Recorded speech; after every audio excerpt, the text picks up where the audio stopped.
Hey everybody, this is Kevin Bass from the.wars.com, and I'm here to talk to you guys today about a revolutionary new class of drugs, weight loss medications that are going to completely remake the dieting, health, and fitness industries, healthcare, and society as a whole. These drugs are unprecedented. Nothing has ever been seen that is anything like them, both in their efficacy and in their safety, and they are extremely exciting. While we on social media quibble about whether low fat, low carb, calorie restriction, calorie counting, intermittent fasting, time restricted eating, cold exposure, brown fat, and countless other even faddish weight loss modalities like acetic acid, green tea extract, and I could go on for an entire podcast about these. This cohort of drugs has been being developed that will completely replace all of these discussions, because essentially these interventions are modest in their efficacy, and if they're not modest, they're very resource intensive, and they don't tend to work very well. Whereas this essentially magic bullet class or cohort of medications has dramatically greater effects, dramatically reduced resource intensivity, and dramatically increased safety and tolerability compared to many of these other interventions. These are a game changer that are going to change the world in the 21st century, or at least have the potential to do so if they become widespread in their availability, which is what we need for them to become widespread in their availability. And as a listener to this podcast, a viewer of this video, you, by increasing your awareness of these medications and increasing your understanding of the necessity that they become accessible on a widespread and almost universal basis, you can help contribute to making that happen. Because that's only going to happen if people put in the effort and put in the work and are passionate about making that happen. So hopefully this video for you will not only help to inform you about what's up and coming in the next decade that is going to be available, but also this video hopefully will help to produce some of the galvanization that we need around these drugs to get them in the hands of everybody who needs them, which is currently not the case. What are these drugs? The most foundational and fundamental and first, perhaps we might say, is the class of drugs known as the GLP-1 receptor agonists. These drugs, at least in their current incarnations, are analogs of what is called GLP-1. GLP-1 is it's called an incretin. It's secreted by the intestinal tract in response to food intake. And then it binds to pancreatic cells to increase insulin secretion, but it also binds to the parts of the brain, in particular the parts of the brain that regulate food intake, called the hypothalamus and the brainstem, to reduce food reward. So the result is that people who are on these drugs have less of an impulse and less of a desire to continue eating. They feel full and satiated much earlier and have no more need to eat. They therefore spontaneously begin losing weight because they're simply not eating as much as they used to, because their brain is not telling them to eat as much as they used to. What kinds of effects do these drugs have? What is the degree of weight loss that they can produce? This New England Journal of Medicine study is called Once Weekly Semaglutide in Adults with Overweight or Obesity.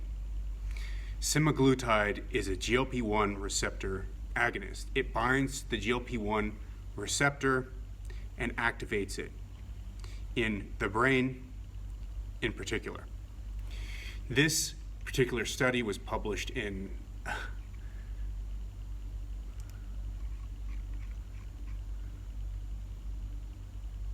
2021, so it was last year. And what it did was it took 1,961 participants. It is a phase 3 double-blind randomized controlled trial. They took half of those participants and randomized them to receive subcutaneous semaglutide, so injectable semaglutide, gradually increasing to a 2.4 milligram dose, or they gave them placebo, again, something they injected. They did this for 68 weeks.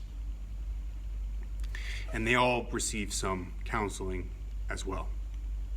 Now, if you look at the graph, if you are a viewer on YouTube, you can see the placebo group lost weight.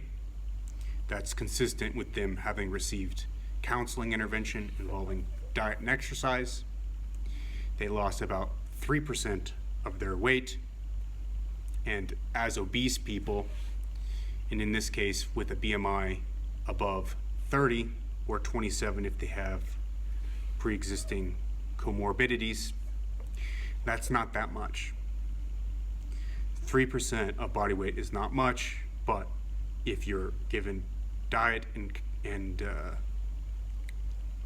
exercise counseling, that's about as much as most people can expect to lose, with some variations depending on the population and the specificity of that intervention. But in most cases, we're looking at a maximum of about 5%. In most cases, there are some exceptions. Okay, but what happened in the semaglutide group, as you guys can see again from this figure, and I'm going to zoom in on it for the people who are watching. For the semaglutide group, you can see very clearly about a 16% reduction in body weight. So let's say somebody is 200 pounds. That equates to a 32-pound weight loss. So they go from 200 pounds to 168 pounds. If they're 300 pounds, they go from 300 pounds to 252 pounds. 48-pound weight loss. That's a large amount of weight, and it seems to stop or plateau at about 60 weeks or about a year at 16% in this particular study. This amount of weight loss is unprecedented for a weight loss drug. Even some of the dangerous drugs from the past that did produce quite dramatic outputs, for example, dinitrophenol, 2,4-dinitrophenol, did not achieve weight loss of this magnitude. So this is a game changer. It's never been seen before. And the treatment discontinuation was 7% in the semaglutide group and 3.1% in the placebo group. So about double that of placebo, fewer than 1 in 10, about 1 in 12 or 1 in 13 people discontinued the drug. But the other 11 or 12 people continued the drug and lost that kind of weight. Okay.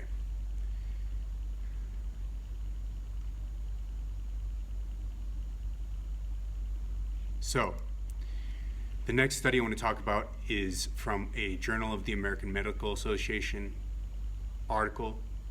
I believe this one's called Step 4. So the first study was called Step 1. This one's called Step 4, where they gave, again, semaglutide for 68 weeks. They saw a very similar amount of weight loss. And whenever they took people off the semaglutide, they started to gain their weight back again, as you can see from this figure.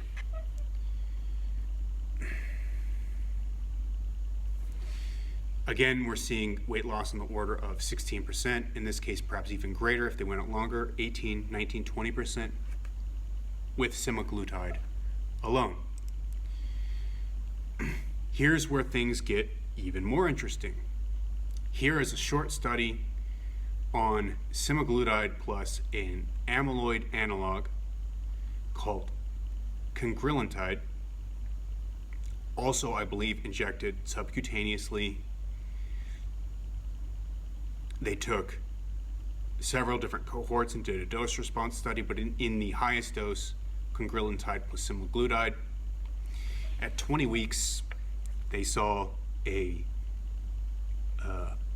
weight loss that was essentially in free fall. At 20 weeks, at about 16% or 17% weight loss. So they were at 17% weight loss at 20 weeks, and the weight was still in free fall. The slope of weight loss, if you look at the figure, is extremely steep, and it is conceivable and likely that they would have reached more than 25% weight loss with this combination by a later date if they had continued the trial. So say about a year, more than 20 to 25% weight loss with these two drugs together. If we're talking about somebody who's 200 pounds, that's like going from 200 pounds to 150 pounds. If we're talking about somebody who is 300 pounds, that's like going from 300 pounds to 225 pounds. That is a massive and astronomical weight loss for a weight loss drug. It's never been seen before. It's revolutionary and game-changing. It's just hard to even emphasize how much that is. It's extraordinary. It essentially solves obesity for that person who's put on it on average. The average person solves their obesity. The average obese person. And if the average morbidly obese person or severely obese person becomes dramatically less obese. So here again is the figure. You can see here. Cool. Now I want to talk about this systematic review and meta-analysis that looked at outcomes, long-term outcomes of people who are put on these drugs on these trials. Why? Because even though these drugs might cause weight loss, they might be dangerous. For example, fen-phen causes weight loss, but I think fen-phen means, I think, phentermine or something, amphetamine or something like that. Like, these are drugs that are stimulating the sympathetic nervous system and causing weight loss in a similar way that like amphetamine would. Fen-phen was bad for the heart. It killed people. So it gave you weight loss at the price of shorter life on average. But what these studies show, this meta-analysis in particular shows, is that these drugs that I'm talking about, in particular the GLP-1 receptor agonists like semaglutide, this drug actually improves heart disease mortality, so you die less of heart disease, you die less overall, you have a longevity benefit, and you live longer on average if you take these drugs. Now, this study is called, in particular, it's called Cardiovascular, Mortality, and Kidney Outcomes with GLP-1 Receptor Agonists in Patients with Type 2 Diabetes, a Systematic Review and Meta-Analysis of Cardiovascular Outcome Trials. And we are going to look at a few of these figures, which are striking. So, as we can see, if you combine all of these different studies, the risk of cardiovascular death reduces by about 12%. The risk of having a heart attack reduces by about 9%. The risk of having a stroke reduces it by about 16%. The all-cause mortality reduces by about 12%. Hospital admissions for heart failure reduced by about 9%. Adverse kidney outcomes reduced by almost 20%. So, not only are these drugs causing massive weight loss, but they're also dramatically improving people's quality of life and overall life, their life expectancy.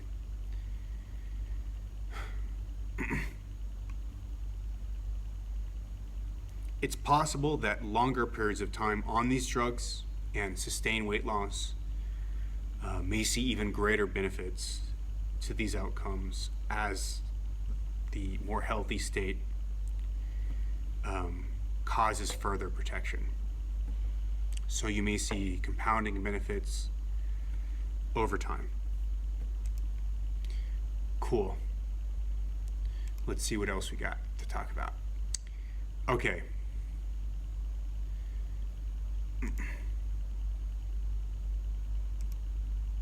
I also want to talk to you guys about a new drug called Terzepatide.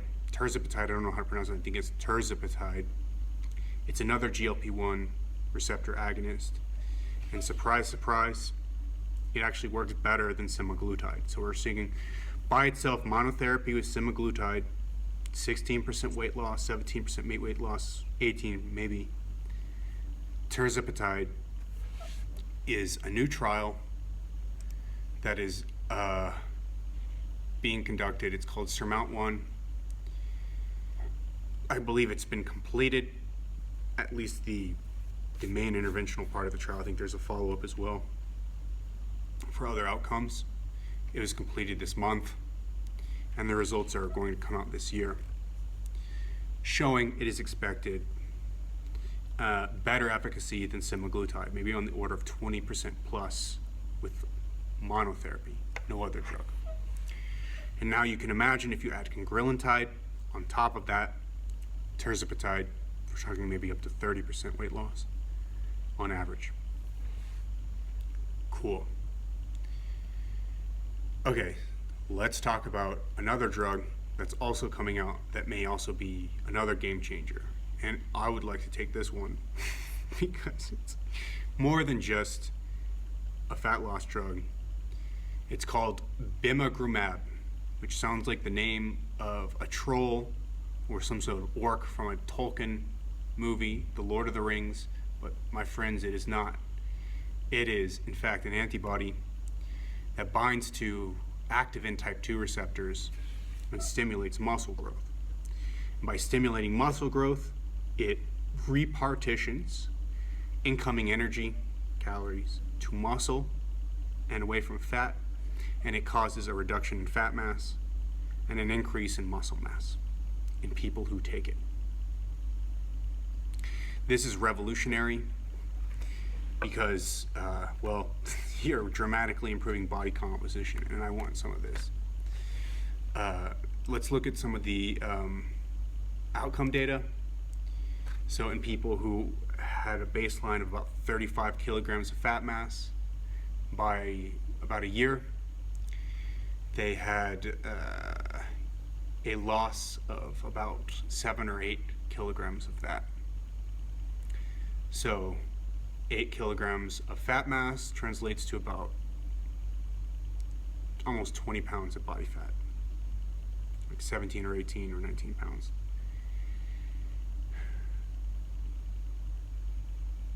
What that means is that these people are losing fat mass, but they're also gaining muscle mass, and this is not in this particular abstract, but they're gaining muscle mass as well, which should improve metabolic outcomes.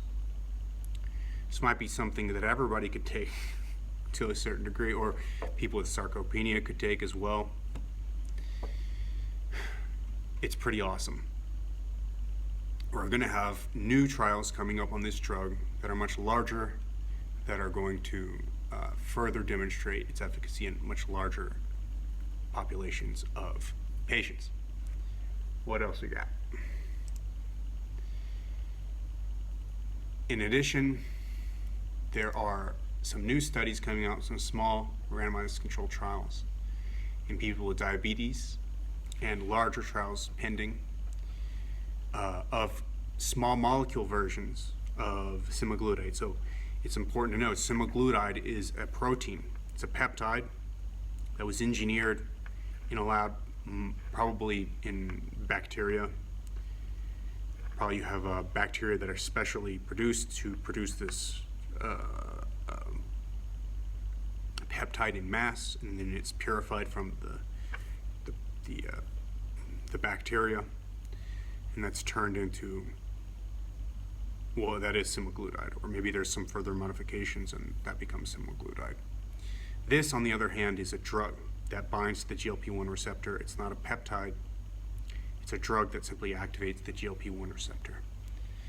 And this is interesting because it could dramatically reduce the cost of producing semaglutide and make it more universally available, a GLP-1 receptor agonist that's like semaglutide, or Terzepatide for that matter. Interestingly, semaglutide itself is being modified and tested in trials on, I believe, people with type 2 diabetes. They're being given it a version that you can take in a pill form. You don't have to inject it. Again, this makes the drug more accessible. So, if these drugs become accessible on a widespread basis for a large proportion of the population, we could be looking at the resolution over the course of the next half century of the obesity epidemic as we know it. This would change the world because nobody would need the diet industry, the health industry, fitness industry anymore, except people who are looking for exceptional physical effects. So people who want to get buff and swole and jacked, it's fine. People can do that, or people who want to take their optimization to the next level. But a substantial proportion of people who are just looking to lose weight are no longer going to be seeking help from these industries, and these industries, substantial proportions of them will collapse completely and be gone. All of these debates about time-restricted eating, low-fat, low-carb diets, keto, vegan, all this stuff with respect to weight loss will be moot. Nobody will care anymore because a couple kilograms benefit or advantage in weight loss is not going to matter compared to 20 or 30 kilograms. It's simply not going to be relevant anymore for a large portion of people who once were concerned with these things. Also, because of the decreased incidence of various different kinds of diseases, healthcare is going to change. There's going to be less chronic disease management as we see it today, with just droves of people in primary care who have multiple different chronic diseases related to excess weight. Instead of giving people a bunch of different drugs to manage their multitude of different illnesses caused by their excess weight, we could just give semaglutide or some sort of semaglutide-like compound, or a next generation semaglutide-like molecule to these people, and then solve a large proportion of their medical ailments, and not even have to give other drugs to manage their other aspects of their health. So not give, for example, blood pressure medication, not need to give, for example, diabetes medication. Furthermore, people can live longer with better cognition intact because they're no longer living their entire life overweight or obese. And then that's going to change Alzheimer's in the future, although that's much in the future because it's going to take decades and decades for that to manifest, that benefit. These drugs are going to change the world. They're going to change healthcare. They're going to change online health influencing. They're going to change everything in dramatic ways. And we're only just started, and we're going to see that unfold over the coming decades, and eventually the full results will be available within about a century. So we're in an extremely exciting period, and we all need to be promoting these medications and promoting their more widespread use and availability. I appreciate you watching this video. If you found this stuff interesting, let me know. If there's stuff that you liked about this particular podcast/video, tell me what you liked. If there's stuff you didn't like, tell me. I take all this feedback into consideration and use it in order to make better videos. If you would like to find me on other social media, you can find me on Twitter, TikTok, Instagram. You can also find me on Patreon at all of these at Kevin in Bass, KevinNbass, that's 2 N's. You can also find me on Twitter, of course, YouTube at Kevin Bass. KBass Philadelphia is the user handle. On Spotify or Apple Podcasts at The Kevin Bass Show. I request that if you're on Spotify or Apple Podcasts, that you please leave a review and a rating. A written review is best. It'll help the algorithm and help make this podcast available to more people. The growth of this podcast has been tremendous over the last few weeks, and I appreciate everybody who's helping out with that. It's much appreciated. You too can help out and make this podcast a bigger thing than it is already. You can check out my website at thedietwars.com. Send a one-time donation at thedietwars.com/support-me. And you can share this video and this content in order to spread this information about the coming revolution that's going to be happening in weight loss medications and obesity treatment.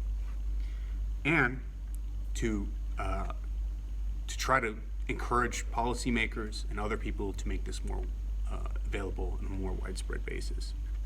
The more people who know about this, who are excited about this, the more people who share this and spread this message around, the more that these drugs can become available, because the more awareness there will be on policymakers that this is an incredibly important issue.